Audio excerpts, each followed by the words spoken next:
ഇന്ന് പങ്കുനി ഉത്തരമാണ്. ഇപ്പോൾ ശബരിമല ശാസ്താവുമായിട്ട് ബന്ധപ്പെട്ട അത് ആവിർഭാവത്തിൻ്റെ ഒരു സുദിനമായിട്ടാണ് കണക്കാക്കപ്പെടുന്നത്.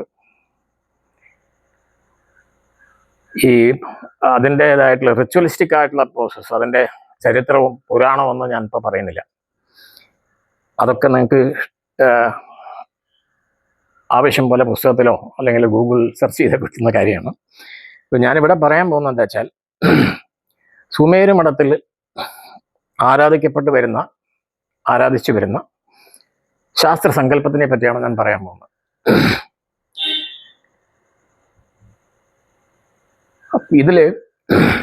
ഇവിടെ പ്രധാനമായിട്ടും ധർമ്മശാസ്ത്ര എന്നുള്ള സങ്കല്പത്തിൽ ഉള്ള ആ ശാസ്ത്ര സങ്കല്പത്തിനെ സുമേരു മഠത്തിൽ ആരാധിക്കുന്ന സമയത്ത് അത് ശാസ്ത്രസുന്ദരി എന്നുള്ള സങ്കല്പത്തിലാണ് പൂജിക്കപ്പെടുന്നത്. സുന്ദരി ശാസ്ത്രം എന്നും പറയാം, ശാസ്ത്രസുന്ദരി എന്നും പറയാം. അതങ്ങനെ എടുക്കാൻ കാരണം എന്താ വെച്ചാൽ, ശാസ്താവ് എല്ലാവർക്കും അറിയുന്ന മാതിരി തന്നെ ജ്ഞാനസ്വരൂപനായിട്ട് യോഗനിദ്രയിലോ അല്ലെങ്കിൽ യോഗ സാധനയിലോ യോഗ പട്ടാസനത്തിൽ ഇരിക്കുന്ന ഒരു രൂപസങ്കല്പമാണ് പറയപ്പെടുന്നത്. തത്വമസി എന്നുള്ള ആ മഹാവാക്യം അതാണ് അവിടെ എഴുതി വെച്ചിരിക്കുന്നത്. എന്ന് വെച്ചാൽ ഒരു ആത്മജ്ഞാനം, തന്നെ താൻ അറിയുക എന്നുള്ള ഒരവസ്ഥയിലേക്ക്, അല്ലെങ്കിൽ ആ അവസ്ഥയിൽ നിന്നുകൊണ്ട് അങ്ങനെ ഒരു ആധ്യാത്മികമായിട്ടുള്ള അന്വേഷകർക്ക് വേണ്ടി ഭഗവാന്റെ ഒരു രൂപസങ്കല്പം ആയിട്ട്, ഒരു ആചാര്യനായിട്ടോ ഗുരുവായിട്ടോ ഒരു സങ്കല്പത്തിലാണ് അങ്ങനെ യോഗപട്ടാസനത്തിൽ ഇരിക്കുന്ന ശാസ്ത്ര സങ്കല്പം നമ്മൾ സാധാരണ മനസ്സിലാക്കുന്നത്. അപ്പൊ ഇവിടെ ഞാൻ സുന്ദരി ശാസ്ത്ര എന്നുള്ള ഈ സങ്കല്പത്തിനെ കൊണ്ടുവരാൻ കാരണം, ധർമ്മശാസ്താവായിരിക്കുന്ന അല്ലെങ്കിൽ യോഗനിദ്രയിലോ യോഗസ്ഥനായിട്ട് ഇരിക്കുന്ന അവസ്ഥയിലോ ഉള്ള ഒരു ദേവതയോട്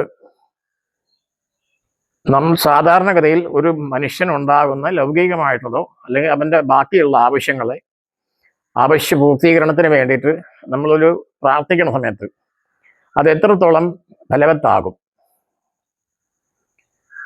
കാരണം അദ്ദേഹം അവിടുത്തെ ശബരിമല ശാസ്ത്ര എന്നുള്ള സങ്കല്പത്തിൽ സമാധി അവസ്ഥയിലിരിക്കുന്ന ഒരു യോഗാചാര്യനായിട്ടോ ഉല്ലാവസ്ഥയിലായിരിക്കുന്നത്. അപ്പം അദ്ദേഹത്തിനോട് ചെന്നിട്ട് നമുക്ക് നമ്മുടെ വളരെ ഭൗതികമായിട്ടുള്ള ആവശ്യങ്ങളെ പറ്റി അത് സാധിച്ചു തരാനായിട്ട് അദ്ദേഹത്തിനോട് പ്രാർത്ഥിച്ചു കഴിയുമ്പോൾ അദ്ദേഹം അത് ഏത് തരത്തിൽ റെസ്പോണ്ട് ചെയ്യും അല്ലെങ്കിൽ പ്രതികരിക്കും എന്നുള്ളത് നമുക്ക് ഉറപ്പ് പറയാൻ പറ്റില്ല. സാധാരണഗതിയിൽ നമ്മളുടെ ഇപ്പോൾ ശബരിമലയുടെ സംബന്ധിച്ചോളം കാര്യം നോക്കുമ്പോൾ, അവിടെ ഈ വ്രതം നോറ്റിട്ട് ഒരു വ്യക്തി അവിടെ പോകുന്ന സമയത്ത് പ്രധാനമായിട്ടും അദ്ദേഹത്തിൻ്റെ ഉദ്ദേശം ഭഗവാനെ ഉള്ളിൽ കാണുക എന്നുള്ളതായിരിക്കണമല്ലോ. അല്ലാതെ ഇപ്പോൾ ജോലി കിട്ടാൻ വേണ്ടിയിട്ടോ വിവാഹം കഴിക്കാൻ വേണ്ടിയിട്ടോ ആരും ഇങ്ങനെ ഒരു വ്രതം എടുത്തുകൊണ്ട് ഇങ്ങനെയുള്ള കഠിനമായിട്ടുള്ള നിഷ്ഠ എടുത്തുകൊണ്ട് പോകേണ്ട കാര്യമില്ല. അപ്പോൾ ശരാശരി മനുഷ്യനെ സംബന്ധിച്ചോളം ആധ്യാത്മികമായിട്ടുള്ള അറിവ് കിട്ടണം എന്നുള്ള സങ്കല്പത്തിൽ പോകുന്നവർ ഇന്നത്തെ കാലത്ത് വളരെ ചുരുക്കമാണ്. അപ്പം അതല്ലാതെ ബാക്കി നമ്മളുടെ ദൈനംദിന ജീവിതത്തിൽ വരുന്ന പ്രശ്നങ്ങളും അവയുടെ പരിഹാരങ്ങളും ഒക്കെയാണ് ഒരു ശരാശരി മനുഷ്യനായിരിക്കുന്ന ആൾ ദേവനോട് ചെന്ന് പ്രാർത്ഥിക്കുന്നത്. അപ്പം അങ്ങനെ പ്രാർത്ഥിക്കുന്ന പല ദേവന്മാരുടെ കൂട്ടത്തിൽ ഒരു ദേവനായിട്ട് നമ്മൾ ശബരിമല ശാസ്താവിനെ എടുക്കുകയാണെങ്കിൽ സ്വാഭാവികമായിട്ടും ഭൗതികമായിട്ടുള്ള തലങ്ങളിലുള്ള ആവശ്യങ്ങളെ നിറവേറ്റാനായിട്ട് ഒരു ശക്തിയുടെ ആവശ്യം വരും. ശക്തിയാണ് സൃഷ്ടിയുടെ അടിസ്ഥാനം. ശക്തി ഇല്ല എന്നുണ്ടെങ്കിൽ സൃഷ്ടിയില്ല. അപ്പോൾ യോഗസ്ഥനായിരിക്കുന്ന ധർമ്മശാസ്താവിനും ആ അവസ്ഥയിൽ നിൽക്കാനായിട്ട് അല്ലെങ്കിൽ ആ അവസ്ഥയിൽ എത്തിപ്പെടാനായിട്ട് ഒരു ശക്തിയുടെ ആവശ്യമുണ്ടായിരുന്നു. അപ്പോൾ ആ ശക്തിയും കൂടെ നമ്മൾ പരിഗണിച്ചുകൊണ്ട്, ആ ശക്തിയാണ് ഒരു ശരാശരി മനുഷ്യനായിരിക്കുന്ന ഒരാളുടെ ഭൗതിക തലത്തിലുള്ള ആവശ്യങ്ങളെ നിറവേറ്റാൻ വേണ്ടി ആ ഭക്തൻ പ്രാർത്ഥിക്കുന്ന സമയത്ത് ആ പ്രാർത്ഥനയോട് പ്രതികരിക്കേണ്ടത് യോഗസ്ഥനായിരിക്കുന്നത് അല്ലെങ്കിൽ സമാധിസ്ഥനായിരിക്കുന്ന ശാസ്താവായിരിക്കില്ല. അപ്പോൾ അതിന് മാതൃത്വമുള്ള അല്ലെങ്കിൽ ഒരു പ്രശ്നം ഒരാൾ പറയുന്ന സമയത്ത് അതിനെ അനുഭാവപൂർവ്വം കണ്ട് അതിന് വേണ്ടതായിട്ടുള്ള ഒരു പരിഹാരം നിർണയിക്കുകയോ അല്ലെങ്കിൽ അതിന് വേണ്ടത് ആഗ്രഹ സാഫല്യത്തിന് വേണ്ടിയിട്ടുള്ള ശക്തി കൊടുക്കുകയോ അനുഗ്രഹിക്കുകയോ ചെയ്യണമെന്നുണ്ടെങ്കിൽ അത് ഒരു മാതൃ ഹൃദയത്തിനെ കൂടുതലായിട്ട് സാധ്യമാവുള്ളൂ. അപ്പം അതുകൊണ്ടാണ് നമ്മളുടെ എല്ലാ റിലീജിയനിലും നമ്മളുടെ എല്ലാ ദേവതകളെ സംബന്ധിച്ചിടത്തിലും ഒരു കൺസോർട്ടോട് കൂടി ഇരിക്കുന്നത്. ചില കേസുകളിൽ 2 കൺസോർട്ട് ഉണ്ടാവും. എന്തായാലും ശക്തിയില്ലാതെ പൂർണ്ണമാവില്ല. അപ്പോൾ ശബരിമല ശാസ്താവിനെ സംബന്ധിച്ചോളം ഇതെൻ്റെ കാഴ്ചപ്പാടാണ്. ഇതിന് പുസ്തകത്തിൽ ബേസിച്ചോ അല്ലെങ്കിൽ ഏതെങ്കിലും തന്ത്രഗ്രന്ഥത്തിൽ പറഞ്ഞിട്ടുണ്ടോ ഇതൊന്നും എനിക്ക് പ്രശ്നമേ അല്ല. എൻ്റെ മനസ്സിൽ തോന്നിയത് ഞാൻ ചെയ്യുന്നു മാത്രം. അപ്പോൾ എൻ്റെ മനസ്സിൽ തോന്നിയത് അനുസരിച്ച് നോക്കുമ്പോൾ അങ്ങനെയുള്ള ഒരു സമാധിസ്ഥനായിരിക്കുന്ന ശാസ്താവിനോട് ഒരു ശരാശരിയായിട്ടുള്ള ഒരു ഭക്തൻ അവൻ്റെ ആവശ്യങ്ങൾ പറയുന്ന സമയത്ത് അദ്ദേഹം ജ്ഞാനപ്രദമായിട്ടുള്ള ആവശ്യത്തിനല്ലാത്തത് കൊണ്ട് അദ്ദേഹത്തിൻ്റെ ശക്തിയോടാണ് ഈ പ്രാർത്ഥനകളെല്ലാം മുന്നോട്ട് വയ്ക്കുന്നത്. അപ്പം ആ ശക്തിയായിരിക്കും അവിടെ ഈ പരിഹാരങ്ങൾക്ക് അല്ലെങ്കിൽ ഈ പ്രശ്നങ്ങൾക്കൊക്കെ പരിഹാരം നിർണയിക്കുന്നതും അനുഗ്രഹിക്കുന്നതും ആ ശക്തിയായിരിക്കും. ശാസ്താവിൻ്റെ അവസ്ഥ സമാധി തന്നെ ആയിരിക്കും എന്ന് സങ്കല്പിക്കാം. അപ്പോൾ അങ്ങനെ നോക്കുമ്പോൾ ശ്രീവിദ്യാ സമ്പ്രദായത്തിൽ ത്രിപുരസുന്ദരി എന്നുള്ള കോൺസെപ്റ്റ് അത് ജഗന്മാതാവായിരിക്കുന്നതും സൃഷ്ടിക്ക് അടിസ്ഥാനമായിട്ടിരിക്കുന്നതും ശൃംഗാരസപ്രിയായി കാമേശ്വര സങ്കല്പത്തോടുകൂടി ഇരിക്കുന്ന രൂപത്തിലാണ് ത്രിപുരസുന്ദരി നമ്മൾ ആരാധിക്കുന്നത്. അതുകൊണ്ടാണ് ഭോഗമുക്തി പ്രദാനം ചെയ്യുന്നതെന്ന് പറയുന്നത്. അപ്പോൾ നമ്മളുടെ ലൗകികമായിട്ടുള്ള സാധാരണഗതിയിലുള്ള ആവശ്യങ്ങൾ നിറവേറ്റാനും അതേ സമയത്ത് തന്നെ ആധ്യാത്മികമായിട്ടുള്ള അറിവ് നൽകാനും വേണ്ടിയിട്ടുള്ള ഒരു അനുഗ്രഹവും ഈ രണ്ടും ഈ ദേവതയിൽ തന്നെ കിട്ടും എന്നുള്ളതാണ് ഫലശ്രുതിയിൽ പറഞ്ഞിരിക്കുന്നത്. അപ്പോൾ പ്രത്യേകിച്ചും ശാസ്താവിൻ്റെ കേസിലെടുക്കുന്ന സമയത്ത്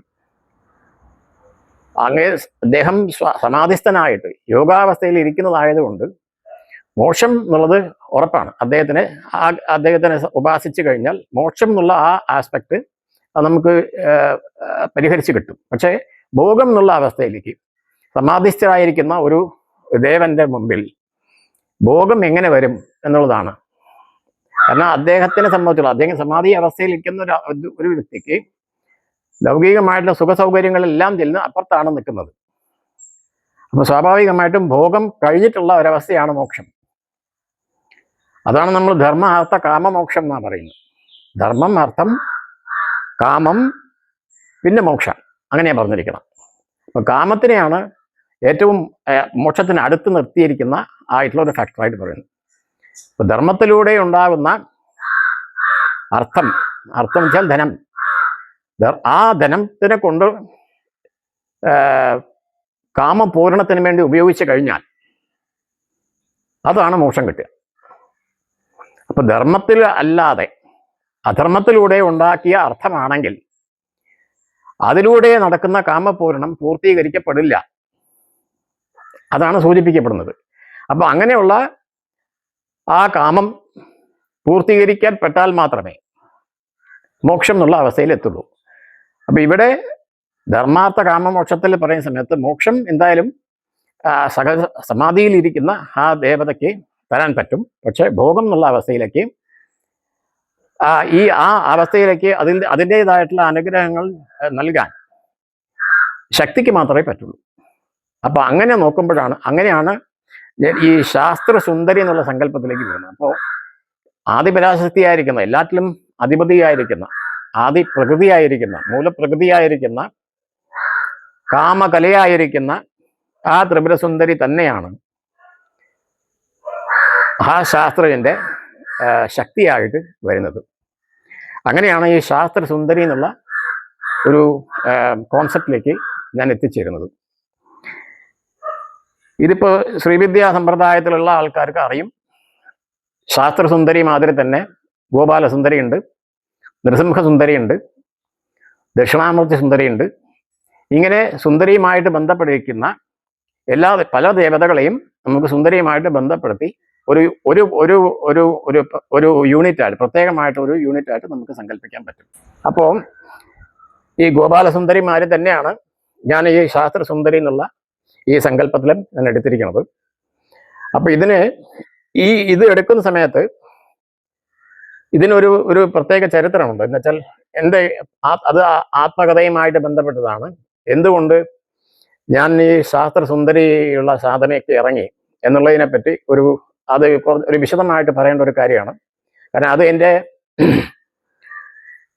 സിദ്ധ പരമ്പരയിലുള്ള വാശിയോഗം ആയിട്ട് ബന്ധപ്പെട്ട് ഞാൻ ആ വാശിയോഗം അഭ്യസിക്കാൻ വേണ്ടി അന്വേഷിച്ച് പോയ സമയത്ത് എൻ്റെ ഗുരുവിനെ കണ്ട് ആ വാശിയോഗം എനിക്ക് പറഞ്ഞു തന്ന അല്ലെങ്കിൽ ഉപദേശിച്ചു തന്ന ആ ഗുരുവിൻ്റെ അടുത്ത് പോകുന്നതിന് മുമ്പായിട്ട് ഒരു നാഡീ ജ്യോത്സ്യം നോക്കിയ സമയത്ത് അതിൽ കണ്ടത് എന്താ വെച്ചാൽ,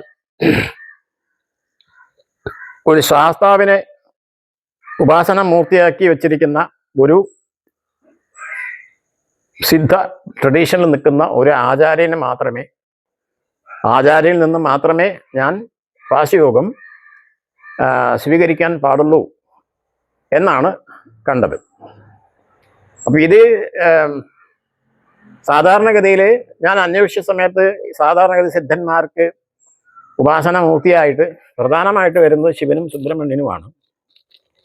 പിന്നെ എല്ലാ സിദ്ധന്മാർക്കും ബാലാ ത്രിപുരസുന്ദരി എന്നുള്ള ഒരു വാലൈ പരമേശ്വരി എന്നാണ് തമിഴിൽ പറയാം.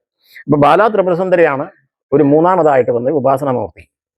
പക്ഷേ ശാസ്താവിനെ ഉപാസിക്കുന്ന മൂർത്തിയായിട്ട് സിദ്ധന്മാരായിട്ട് എൻ്റെ അറിവിൽ ഈ 18 സിദ്ധന്മാരിലോ അല്ലെങ്കിൽ ആ സിദ്ധ പരമ്പരയിൽ ആരും ഉണ്ടായിരുന്നില്ല. അപ്പൊ അത് എനിക്കൊരു കൺഫ്യൂഷനായി. ഇത് ഇനിയിപ്പോ അവർ പറഞ്ഞും പോയി എന്നുവെച്ചാൽ ഇങ്ങനെയുള്ള ഒരാളിൽ നിന്നാണ് എനിക്ക് കിട്ടേണ്ടത് എന്നുള്ളതാണ്.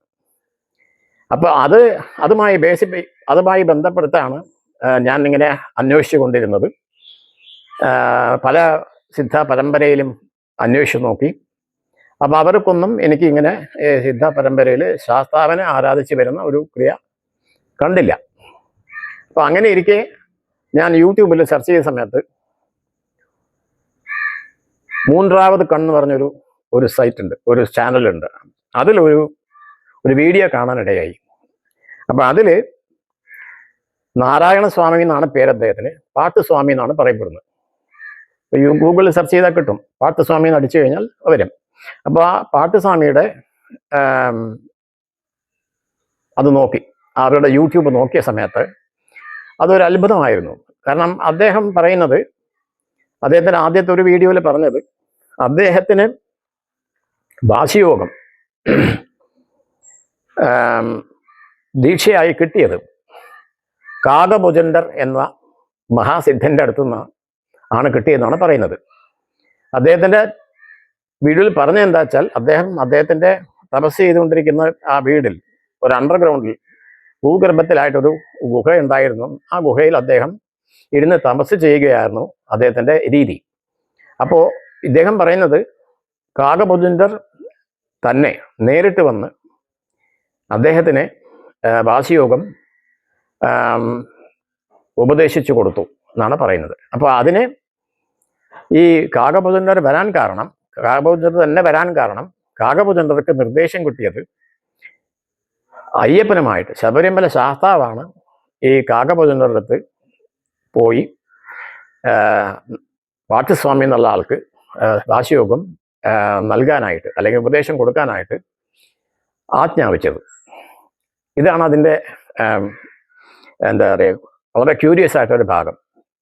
അപ്പം ഇദ്ദേഹത്തിനെ സംബന്ധിച്ചോളം അദ്ദേഹത്തിന് ഇത് പറഞ്ഞ സമയത്ത് അദ്ദേഹത്തിന് ശീർഗാഴി എന്നുള്ള സ്ഥലത്ത് അദ്ദേഹത്തിന് ഒരു ആശ്രമമുണ്ട്. മനോന്മണി ആശ്രമം എന്നാണ് പേര്. ഞാൻ ഇത് കണ്ടിട്ട് ഞാൻ മനോന്മണി ആശ്രമത്തിൽ പോയി. ഈ കാകഭുജണ്ഡരുടെ പാർത്ഥസിദ്ധരുടെ ആശ്രമത്തിൽ മനോന്മണി സിദ്ധരുടെ ആശ്രമത്തിൽ പോയി അദ്ദേഹവുമായി നേരിട്ട് പരിചയപ്പെട്ട് ഒരു ശുഭമുഹൂർത്തത്തിൽ ഞങ്ങൾ ഡിസൈഡ് ചെയ്തിട്ട് വാശിയോഗം അദ്ദേഹത്തിൽ നിന്നാണ് ഞാൻ വാങ്ങുന്നത്. അപ്പം ഞാൻ അദ്ദേഹത്തിനോട് ഈ വാശിയോഗം എടുക്കുന്നതിന് മുമ്പായിട്ട് അദ്ദേഹത്തിനോട് ഞാൻ പറയുന്നത് എന്താ വെച്ചാൽ, ഞാനിങ്ങനെ 10-30 കൊല്ലമായിട്ട് പല സാധനങ്ങളും ചെയ്തുകൊണ്ട് വരികയാണ്. പ്രധാനമായിട്ട് ഞാൻ ശ്രീവിദ്യ എന്നുള്ള ഉപാസനയാണ് ചെയ്തുകൊണ്ടിരിക്കുന്നത്. അപ്പോൾ എനിക്ക് സംശയം വന്നത്, ഇങ്ങനെ ഒരു ഉപാസന ഞാൻ ഇപ്പോൾ ശാശിയോഗന്മാർ ഏതെങ്കിലും ഒരു ഉപാസന എടുത്തു കഴിഞ്ഞാൽ അത് ഇതുവരെ ഞാൻ ചെയ്തിരിക്കുന്ന ഒരു സാധനയ്ക്ക് വിരുദ്ധമാകുമോ, അത് നിർത്തേണ്ടി വരുമോ എന്നുള്ള ചോദ്യമാണ് ചോദിച്ചത്. അപ്പം അദ്ദേഹം ചിരിച്ചുകൊണ്ട് പറഞ്ഞു, ശ്രീവിദ്യയാണ് നിങ്ങളെ ഇവിടെ കൊണ്ടെത്തിച്ചതെന്ന് പറഞ്ഞു. അപ്പോഴാണ് അദ്ദേഹം പറഞ്ഞത്, അപ്പം അദ്ദേഹത്തിൻ്റെ ആശ്രമത്തിൽ തന്നെ ബാലാ ത്രിപുരസുന്ദരിയുടെ ഒരു വിഗ്രഹം അവിടെ വെച്ചിട്ടുണ്ട്. അതിനൊപ്പം തന്നെ ശബരിമല ശാസ്താവിൻ്റെ വിഗ്രഹം അവിടെ വെച്ചിട്ടുണ്ട്. അപ്പം അദ്ദേഹം പറഞ്ഞത് എന്താ വെച്ചാൽ, ത്രിപുരസുന്ദരി എന്നുള്ള ബാലാ പരമേശ്വരിയാണ് ത്രിപുരസുന്ദരി. അപ്പം ആ ബാലാ ത്രിപുരസുന്ദരിയാണ് അല്ലെങ്കിൽ ബാലയ പരമേശ്വരിയാണ് സിദ്ധന്മാർക്കുള്ള ഉപാസനമൂർത്തി. അപ്പോൾ സ്വാഭാവികമായിട്ടും ഇത് അന്യമല്ല, ഈ ശ്രീവിദ്യ ഉപാസനയുടെ കൾമിനേഷൻ അല്ലെങ്കിൽ ഒരു പരിസമാപ്തി എന്നുള്ള നിലയ്ക്കായിരിക്കണം ഈ സിദ്ധ യോഗത്തിലേക്ക് അല്ലെങ്കിൽ വാശിയോഗത്തിലേക്ക് നിങ്ങൾ വരാൻ കാരണം എന്ന് പറഞ്ഞപ്പോൾ എനിക്ക് വളരെ സന്തോഷമായി, സമാധാനമായി. കാരണം 10-30 വർഷം നമ്മളൊരു പ്രത്യേക സിസ്റ്റം ഫോളോ ചെയ്തിട്ട് അത് ചെയ്യേണ്ട, അത് നിർത്തിയിട്ട് വേറൊന്നിലേക്ക് പോകണമെന്ന് പറയുമ്പോൾ അതിൻ്റെതായിട്ടുള്ള ബുദ്ധിമുട്ടുകളുണ്ടാവും. ഇതൊക്കെ ഇൻ്റലക്ച്വലാണ്. ഏത് പദ്ധതി പോയാലും ശരി, പോയില്ലെങ്കിലും ശരി, മോക്ഷം എന്നുള്ളത് അത് ടോട്ടലി ഡിഫറെൻ്റ് ആണ്, ഒരു സംഭവമാണ്. അത് എല്ലാവർക്കും വിധിച്ചതാണ്, എല്ലാവർക്കും കിട്ടുന്നതാണ്. എന്നാലും നമ്മളുടെ മനസ്സിനെ സംബന്ധിച്ചോളം നമ്മളുടെ ഒരു പ്രിഫറൻസസ് ഉണ്ടാവും. ഇത് വേണം, അത് വേണ്ട, ഇങ്ങനെ, ഇത് നല്ലത്, ചീത്ത എന്നൊക്കെ നമുക്ക് പ്രിഫറൻസ് ഉണ്ടാവും. അപ്പോൾ അങ്ങനെ നമ്മളുടെ മനസ്സിലൊരു സംഘർഷം വരാതിരിക്കണം, ശ്രദ്ധിക്കണം. അങ്ങനെ നോക്കുമ്പോൾ ഇദ്ദേഹം പറഞ്ഞ അനുസരിച്ചിട്ടാണ് ഞാൻ ഇത് തുടങ്ങിയത്. അപ്പം ഇതാണ് ഇവർ പറഞ്ഞ രീതിയിലുള്ള. അപ്പം അദ്ദേഹം പറഞ്ഞ എന്താ വെച്ചാൽ, യോഗികൾക്കെല്ലാം യോഗി, സിദ്ധന്മാർക്കെല്ലാം സിദ്ധൻ ശാസ്താവാണെന്നാണ് പറഞ്ഞത്. അപ്പോൾ അത് കേട്ട സമയത്ത് എനിക്ക് പെട്ടെന്ന് സ്ട്രൈക്ക് ആയത്, ഇപ്പോഴത്തെ പുതിയ ക്രിയായോഗത്തിലത്തെ ബാബാജി അങ്ങനെ കുറേ പേര് പറഞ്ഞിട്ടുണ്ട്. അപ്പോൾ ഇവരെല്ലാം ഈ സിദ്ധന്മാരെല്ലാം ഏതോ ഒരു പരമമായിട്ടുള്ള ആദിയായിട്ടുള്ള ഒരു ഗുരുവിൻ്റെ അടുത്ത് നിന്നാണ് വന്നത്. ഇനിയിപ്പോൾ ശൈവത്തിൽ പോകുന്ന ആൾക്കാർ ദക്ഷിണാമൂർത്തിയെ സങ്കല്പിച്ചോട്ടെ. എന്തായാലും ഇങ്ങനെ ഒരു സംഭവത്തിൽ ഈ ശാസ്ത്ര എന്നുള്ള കോൺസെപ്റ്റ് അതൊന്നാണ് അറിവിൻ്റെ, ആധ്യാത്മികമായിട്ടുള്ള അറിവിൻ്റെ എല്ലാം സോഴ്സ്. അദ്ദേഹം ആ സങ്കല്പമാണെന്നുള്ളത് മനസ്സിലാക്കുന്നു. അങ്ങനെയാണ് ഈ ശാസ്ത്ര സങ്കല്പം വരുന്നത്. അപ്പോൾ ഇവിടെ ഞാൻ ഉദ്ദേശിച്ചത് ഈ ശാസ്ത്ര സങ്കല്പത്തിലുള്ള ഉപാസന എടുക്കുന്ന സമയത്ത് ഈ ശബരിമല പ്രശ്നം ഭയങ്കരമായിട്ട് കത്തി നിൽക്കുന്ന സമയമാണ്. ഈ സ്ത്രീ പ്രവേശവും ആയിട്ട് ബന്ധപ്പെട്ട കാലഘട്ടത്തിലാണ് അത് നിലനിന്നത്. അപ്പോൾ ആ സമയത്താണ് ഞാൻ ഇങ്ങനെ ഈ ഒരു സാധനയ്ക്ക് മുതിർന്നു വരുന്നത്. അപ്പോൾ ആ സമയത്ത് ഈ നിറയെ അങ്ങോട്ടും ഇങ്ങോട്ടും പ്രശ്നങ്ങളൊക്കെ വന്ന് ഈ സോഷ്യൽ മീഡിയയിൽ മുഴുവൻ ഇതിനെപ്പറ്റിയുള്ള ചർച്ചകളും ബഹളങ്ങളൊക്കെയാണ് നടക്കുന്നത്. അപ്പോൾ ഇത് എന്നെ സംബന്ധിച്ചോളം എന്നെ ബാധിച്ചത് എങ്ങനെയാണെന്ന് വെച്ച് കഴിഞ്ഞാൽ, ഇങ്ങനെ ഒരു അജിറ്റേഷൻ നിൽക്കുന്ന ഒരവസ്ഥയിൽ എങ്ങനെയാണ് ഒരാൾക്ക് ഒരു ഉപാസനയോ അല്ലെങ്കിൽ ഒരു പ്രാർത്ഥനയോ ചെയ്യാൻ പറ്റുക? അപ്പോൾ ഇത് മനുഷ്യ മനസ്സിൻ്റെ ഈ സംഘർഷമായിട്ടുള്ള ഒരവസ്ഥയിൽ നിന്നും അപ്പുറത്ത് നിൽക്കുന്ന ഒരവസ്ഥയിൽ മാത്രമേ ഒരു സക്സസ്ഫുൾ ആയിട്ടുള്ള പ്രാർത്ഥനയോ അല്ലെങ്കിൽ ഒരു ആത്മാന്വേഷണം നടക്കാൻ പറ്റുള്ളൂ. അപ്പോഴാണ് എനിക്ക് ഈ ആശയം വരുന്നത്, ഈ ഭൗതികമായിട്ടുള്ള ആവശ്യങ്ങൾ, ഇപ്പോൾ ശബരിമല ദർശനത്തിനെ പറ്റി അതിനെ ഡിഫെൻഡ് ചെയ്തുകൊണ്ട് നിൽക്കുന്ന പോപ്പുലേഷൻ മൊത്തത്തിൽ അതിൽ ഒരു 99.9% ആൾക്കാരും സാധാരണഗതിയിൽ ഒരു ശരാശരി മനുഷ്യന്റെ ആവശ്യങ്ങളെ നിറവേറ്റാനായിട്ടുള്ള അല്ലെങ്കിൽ പ്രാർത്ഥന പറഞ്ഞ് അതിന് പരിഹാരം കിട്ടേണ്ടതായിട്ടുള്ള ഒരു ദേവതയായിട്ടാണ് കണക്കാക്കുന്നത്. അല്ലാതെ ആദ്യത്തെ ജ്ഞാനത്തിന് വേണ്ടി മാത്രമല്ലല്ലോ. അപ്പൊ അങ്ങനെ നോക്കുമ്പോൾ ഇങ്ങനെയുള്ളൊരവസ്ഥയിൽ ശാസ്താവിന്റെ ശബരിമല ശാസ്താവിന്റെ പെർമിഷനോട് കൂടി ആയിരിക്കണം ഇങ്ങനെ ഒരു സംഭവം നടന്നതെന്നാണ് ഞാൻ വിശ്വസിക്കുന്നത്. പിന്നെ ദൈവത്തിനെ നമ്മൾ പ്രൊട്ടക്ട് ചെയ്യേണ്ട കാര്യമില്ല. ദൈവമാണ് നമ്മളെ പ്രൊട്ടക്ട് ചെയ്യേണ്ടത്. അപ്പോൾ സംരക്ഷിക്കേണ്ടത് നമ്മളെയാണ്, ദൈവത്തിനെയല്ല നമ്മൾ സംരക്ഷിക്കേണ്ടത്. കാരണം ദൈവം സംരക്ഷണത്തിന് അപ്പുറത്ത് നിൽക്കുന്ന ദേവതയാണ്, അല്ലെങ്കിൽ ഒരു ശക്തിയാണ്. അപ്പൊ അങ്ങനെ നോക്കുമ്പോൾ ശബരിമല ശാസ്താവിന്റെ ഒരു ആവശ്യമായിരുന്നിരിക്കണം ഇങ്ങനെ ഒരു മാസ്സായിട്ടുള്ള ഒരു മൂവ്മെന്റിനെ ഒരു പ്രത്യേക തലത്തിൽ നിർത്തി യഥാർത്ഥമായിട്ടുള്ള ആധ്യാത്മികമായിട്ട് അന്വേഷിക്കുന്ന ആൾക്കാർക്ക് മാത്രമായിട്ട് അദ്ദേഹത്തിന്റെ ഒരു സങ്കല്പവും ബാക്കി ജനറലായിട്ടുള്ള ഭൗതിക തലത്തിലുള്ള എല്ലാ ആവശ്യങ്ങളും നിറവേറ്റാനായിട്ട് അദ്ദേഹത്തിന്റെ തന്നെ ഒരു ശക്തിയായിട്ട് ഒരു രൂപസങ്കല്പത്തിൽ അദ്ദേഹം മാറുന്നു. അപ്പൊ അദ്ദേഹത്തിന് പല രൂപങ്ങളുണ്ടല്ലോ. അപ്പൊ ആര്യങ്കാവിലെ ഒരു രൂപമാണ്, കുളത്തൂർ പുഴയിലെ ഒരു ബാലകനായിട്ടാണ്, ഭാര്യാഭർത്ത സമേതത്തോടു കൂടിയിരിക്കുന്ന സങ്കല്പത്തിലുണ്ടല്ലോ. അപ്പോ ഈ ശബരിമലയെ സംബന്ധിച്ചോളം അദ്ദേഹം അവിടെ ജ്ഞാനസ്വരൂപിയായിട്ട് സമാധി അവസ്ഥയിൽ നിൽക്കുന്നതാണ്. അപ്പൊ അദ്ദേഹത്തിന് അവിടെ അതുമായി ബന്ധപ്പെട്ടിരിക്കുന്ന തീർത്ഥാടനമോ അല്ലെങ്കിൽ പ്രാർത്ഥനകൾക്കോ യഥാർത്ഥമായിട്ടുള്ള ആധ്യാത്മികമായിട്ടുള്ള അന്വേഷണം അല്ലെങ്കിൽ ജ്ഞാനത്തിന് വേണ്ടി മാത്രമായിട്ട് പോകുന്നവർക്ക് വേണ്ടി അദ്ദേഹത്തിന്റെ ഒരു ഭാഗവും ബാക്കിയുള്ള ഭൗതികമായിട്ടുള്ള എല്ലാ ആവശ്യങ്ങളും നിറവേറ്റാനായിട്ട് അദ്ദേഹത്തിന്റെ തന്നെ ശക്തിയോടുകൂടി അദ്ദേഹം ഇരിക്കുന്ന ഒരു അവസ്ഥയിലേക്ക് പോയിട്ടുണ്ടാകും എന്നാണ് ഞാൻ പ്രതീക്ഷിക്കുന്നത്. അങ്ങനെയാണ് എൻ്റെ മനസ്സിൽ തോന്നിയത്. അങ്ങനെയാണ് യഥാർത്ഥമായിട്ടുള്ള ആധ്യാത്മികമായിട്ട് അന്വേഷികൾ ശാസ്താവിന്റെ ഇപ്പോൾ കാണുന്ന ശബരിമലയുടെ മുകളിലുള്ള ഒരു സ്ഥലമല്ല, വേറെ ഏതെങ്കിലും ഒരു സ്ഥലത്തിൽ, മേ ബി ഒരു പൊന്നമ്പലമേട് മാതിരിയോ അല്ലെങ്കിൽ വേറെ ഏതെങ്കിലും ഒരു നിഗൂഢമായിട്ടുള്ള ഒരു സ്ഥലത്ത് നാമരൂപങ്ങൾക്കപ്പുറം വെറും ഒരു പീഠം മാത്രമുള്ള ഒരു സ്ഥലത്തേക്ക് മാത്രമായിട്ട് അദ്ദേഹത്തിന്റെ ശക്തിയെ ഒതുക്കിയിട്ടുണ്ടാവാം. അപ്പോൾ അതിനെന്താ വെച്ചാൽ അതും ആധ്യാത്മികമായിട്ടുള്ള ജ്ഞാനം വേണം എന്നുള്ളവർ മാത്രം അവിടെ പോയാൽ മതി എന്നുള്ള കണ്ടീഷൻസിലാണ് അദ്ദേഹം അങ്ങനെ ഒരു ഒരു പ്രത്യേക അവസ്ഥയിലേക്ക് പോയതെന്നാണ് ഞാൻ വിശ്വസിക്കുന്നത്. അപ്പോൾ അതല്ലാതെ പിന്നെ ബാക്കിയുള്ള ആൾക്കാർ ഈ ആധ്യാത്മിക ജ്ഞാനം അല്ലാതെ വേറെ ആവശ്യങ്ങളൊക്കെ ആവശ്യപ്പെടുന്ന ആൾക്കാർക്ക് അതേ സമയത്ത് ഈ ശാസ്താവിന്റെ തന്നെ ഒരു ഭാഗമായിട്ട് വേറൊരു രൂപമായിട്ട് ത്രിപുരസുന്ദരിയുമായി ചേർന്ന് നിൽക്കുന്ന ഒരു അവസ്ഥയിലുള്ള ഒരു രൂപത്തിലേക്ക് അദ്ദേഹം ഇപ്പോൾ നമ്മൾ തീർത്ഥാടന കേന്ദ്രത്തിന്റെ പ്രധാന കേന്ദ്രമായിട്ട് വന്നിരിക്കുന്ന ആ സ്ഥലം മാറിയിട്ടുണ്ടാവാം എന്നാണ് ഞാൻ വിശ്വസിക്കുന്നത്.